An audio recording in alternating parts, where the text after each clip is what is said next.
Ce livre, je l'ai fait pour dire à quel point l'inertie dans laquelle on me voyait n'allait pas de pair avec l'inertie de la vie intérieure.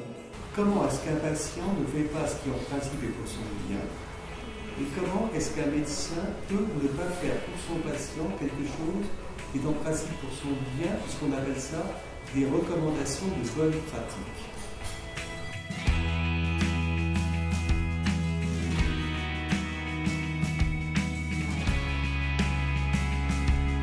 Entré à l'hôpital, à traverser l'immense nef vitrée en direction du pôle Nord et, marchant vite, à rallier au rez-de-chaussée le département de réanimation médico-chirurgicale et médecine hyperbare.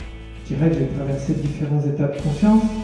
Ça, il a fallu des années pour le passer au tamis de mes perceptions et des relectures aussi. Parce que pour mon épouse, à qui je suis de la vie, qui est là, Isabelle, pour elle, c'était 3 semaines d'attente pendant que j'étais dans le coma. Et pour moi, c'était je cherche un équivalent, ça pourrait être 4 années de souvenirs.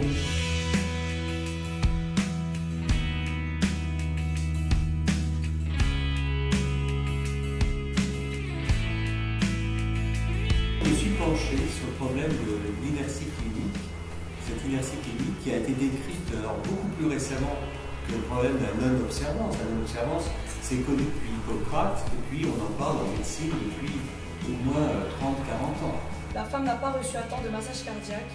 Le scanner a révélé que des cellules du foie sont mortes après l'arrêt du cœur, signe que celles du cerveau sont touchées.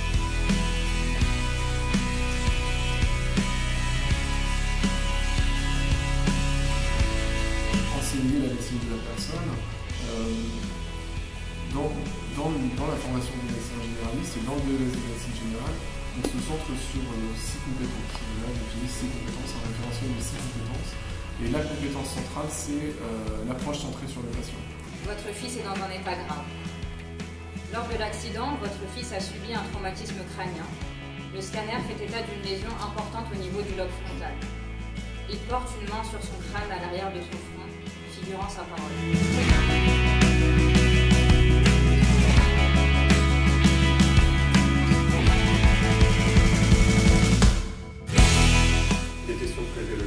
Les reins, les poumons, le foie.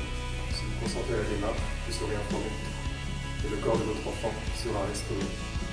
Il a énuméré les organes s'enclencher, dans cet élan qui conduit toujours à préférer la précision sèche au flou de l'esquive. Il y a aussi une strate très importante de perception du monde environnant, alors que j'étais dans le coma et avec des calmants très très forts.